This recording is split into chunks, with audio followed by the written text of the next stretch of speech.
ആരാണ് യഥാർത്ഥ സുഹൃത്തെന്ന് ചോദിച്ചു കഴിഞ്ഞാൽ നമുക്ക് പറയാൻ പറ്റും, പ്രതിസന്ധികളിൽ നമ്മുടെ കൂടെ കട്ടയ്ക്ക് നിൽക്കുന്നവരാണ് യഥാർത്ഥ സുഹൃത്ത്.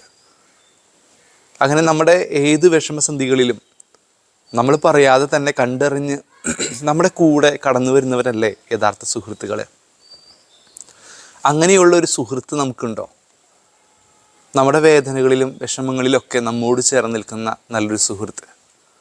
നമുക്കങ്ങനെ ചേർന്ന് നിൽക്കാൻ പറ്റിയിട്ടുണ്ടോ നമ്മുടെ സുഹൃത്തുക്കൾക്കൊപ്പം? അവരുടെ ഏത് പ്രതിസന്ധികളിലും ചേർന്ന് നിൽക്കാൻ സാധിക്കുന്ന ഒരു ഹൃദയമുള്ളവനാണ് നല്ല സുഹൃത്ത്. ഈശോ സ്വർഗാരോഹണം ചെയ്യുന്ന സമയത്ത് വചനത്തിൽ അവൻ്റെ പീഡാനുഭവ മരണങ്ങളെക്കുറിച്ചൊക്കെ ശിഷ്യന്മാരെ വീണ്ടും ഓർമ്മിപ്പിച്ച് ബഥാനിയയിലേക്ക് കൂട്ടിക്കൊണ്ടു പോവുകയാണ്.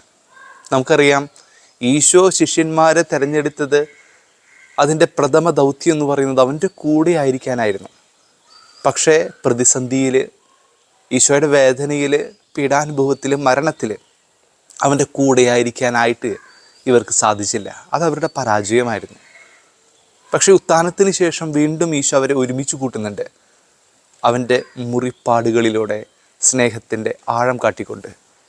വചനത്തിൽ നിന്ന് ഓർമ്മിപ്പിക്കുകയാണ്, ഈശോ സ്വർഗാരോഹണം ചെയ്യുന്നതിന് മുമ്പ് അവർക്കൊരു നല്ലൊരു കൂട്ടാളിയെ കൊടുക്കുന്നുണ്ട്. ഉന്നതത്തിൽ നിന്നും ശക്തി ലഭിക്കുന്നത് വരെ നിങ്ങൾ നഗരത്തിൽ തന്നെ വസിക്കുമെന്നാണ് ഈശോ അവരെ ഓർമ്മിപ്പിക്കുന്നത്.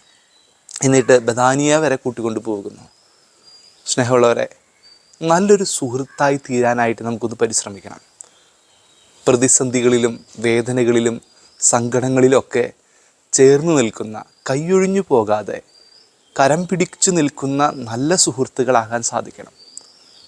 ഈശോ തൻ്റെ വേദനയും സങ്കടമൊക്കെ മറന്നു പോകുന്നുണ്ട് ഉത്ഥാനത്തിന് ശേഷം. വീണ്ടും അവൻ്റെ കൂട്ടാളികൾ ഒരുമിച്ച് കൂട്ടി ആ സൗഹൃദത്തിൻ്റെ, സ്നേഹത്തിൻ്റെ ആഴം അവൻ വീണ്ടും മനസ്സിലാക്കി കൊടുക്കുന്നുണ്ട്. സ്വർഗാരോഹണം ചെയ്തതിന് ശേഷം ശിഷ്യന്മാർക്ക് ആഹ്ലാദവും ആനന്ദത്തോടും കൂടി ജെറുസലേമിലേക്ക് മടങ്ങിയെന്നാണ് പറയുന്നത്. നോക്കിയേ, നമ്മുടെ ജീവിതത്തിലും മറ്റുള്ളവരുടെ വിജയം നമ്മുടെ വിജയമായി കാണുന്നത് അവരുടെ ബലഹീനതകളിൽ ചേർന്ന് നിൽക്കുമ്പോഴല്ലേ. അപ്പോൾ അവരെപ്പോഴൊക്കെ ശക്തി ആർജിക്കുന്നുവോ, ജീവിതത്തിൽ വിജയം നേടുന്നുവോ, അവരോട് കൂടെ കട്ടയ്ക്ക് നിന്നവരുടെ കൂടിയാണ് ആ വിജയമെന്ന് നമ്മൾ മനസ്സിലാക്കേണ്ടതായിട്ടുണ്ട്. അതുകൊണ്ട് സ്നേഹമുള്ളവരെ, നല്ല സുഹൃത്തായി മാറുക. നല്ല സുഹൃത്തുക്കളെ വാർത്തെടുക്കാനായിട്ട് പരിശ്രമിക്കുക.